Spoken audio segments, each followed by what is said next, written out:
The first step in the PAMF participant cycle is enrolling a management unit into Pamph. Before you can benefit from the collective learning process, you must first enroll your management unit into Pamph. Enrollment is covered in Chapter 1 of the Pamph Participant Guide. This gear figure represents the Pamph participant cycle, with enrollment showed on the big blue outer ring. Enrollment can happen any time during the year, but most participants enroll sometime in the spring before the start of the next cycle. So what is a management unit? A management unit is simply the area in which you are planning to manage Phragmites in a uniform way. Once you enroll a management unit into Pamph, the boundaries are unchanging, even though the distribution of Phragmites within the unit may change. Enrolling a management unit has two steps: establishing the boundary on the web hub and filling out the enrollment questionnaire. All enrollment data is submitted to a central database on the Pamph web hub. The best way to establish your management unit's boundaries is by using a GPS device and walking the perimeter of your selected management unit.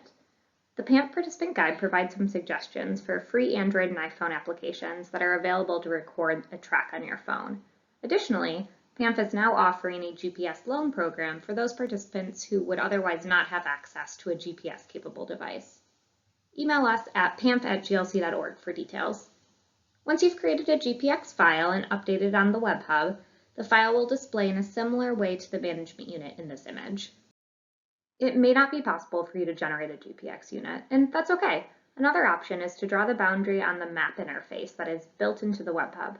The drawback of this approach is that we are utilizing Google Earth, and the map of your area may be dated or from a season in which no Phragmites is growing, making it a little more difficult to accurately establish your boundaries. We still encourage you to visit your prospective management unit prior to using the map interface tool, so you have a good idea of where you will be actively managing Phragmites. Participants are encouraged to upload pictures to the web hub when they enroll their management unit. Pictures can help you keep track of management unit boundaries and give you before and after pictures for reference. After establishing the boundary, you'll answer a series of questions on the web hub that tell us a little bit more about the site, including its history, site characteristics, and your management limitations. I do want to highlight a few questions in the enrollment questionnaire regarding gradients, because they're particularly important for determining the appropriate orientation of your monitoring transect and locations. First, check your unit for a stem density gradient, where the density of Phragmites decreases from one area of the management unit to another.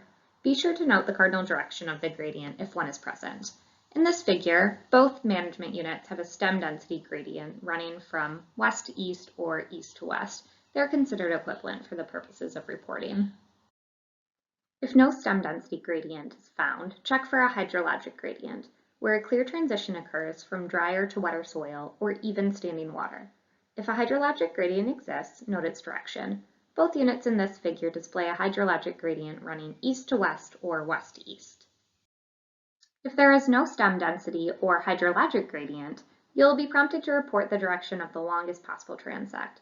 Ultimately, all of this information is used to inform the placement of monitoring locations that will be randomly generated by the web hub each year when you go out to monitor in July, so that the data you collect are representative of the management unit as a whole. Each management unit is only enrolled once, but you can enroll new management units each year.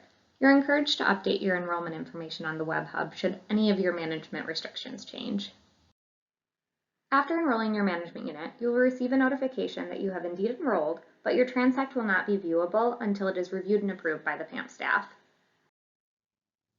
We built in this review process because situations had arose where transects were falling outside of the management units, leaving participants with monitoring locations that were also outside of their management unit boundaries. Phragmites doesn't grow in a straight line, so we can't expect your management unit to be a uniform shape. Phragmites staff will review each of the transects suggested by the web hub and then manually redraw them if necessary. The process is quick on our end and should typically be done the same day you enroll, but no longer than 2 business days after enrollment. If you are hoping to enroll and monitor the same day in July, that's still possible. Contact us ahead of enrolling and we can do our best to immediately review your transects so there's no delay. Otherwise, you may use the Participant Established Monitoring Locations instructions to establish your 5 quadrat locations. This document can be found on the Pamph web hub. There are some things to consider when deciding which units to enroll in Pamph. First, you want to consider your ability to uniformly manage the management unit.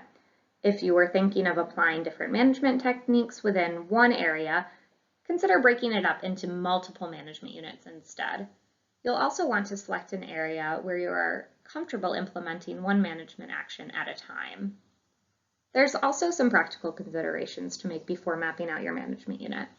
The boundaries are going to remain consistent throughout the management unit's life in Pamph, so it may be helpful to consider if you will know where the bounds of your management unit are, even as the Phragmites reduces over time.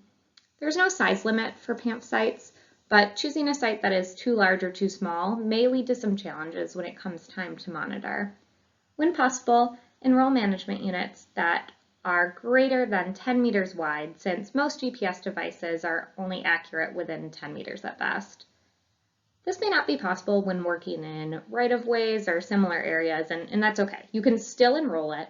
If you're managing a very large area, you may want to consider splitting up the larger unit into smaller units. This can help with accessibility issues that come with trying to monitor a large area. Finally, if you're managing one large stand or many smaller stands, consider enrolling a smaller portion of your area as multiple management units that are representative of the larger unit you're managing. The guidance you receive can be applied out to those larger areas. Now you're ready to enroll your first management unit into Pamph. Remember, new management units can be enrolled anytime during the year, so there's no need to wait.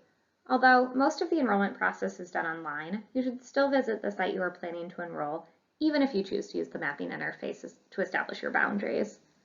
The boundaries of your management unit will remain the same throughout the management unit's life in Pamph. If you run into any trouble, there are quick guides and other resources available on the Pamph Web Hub, and the Pamph staff is always ready and willing to help. You can reach us at pamph@glc.org.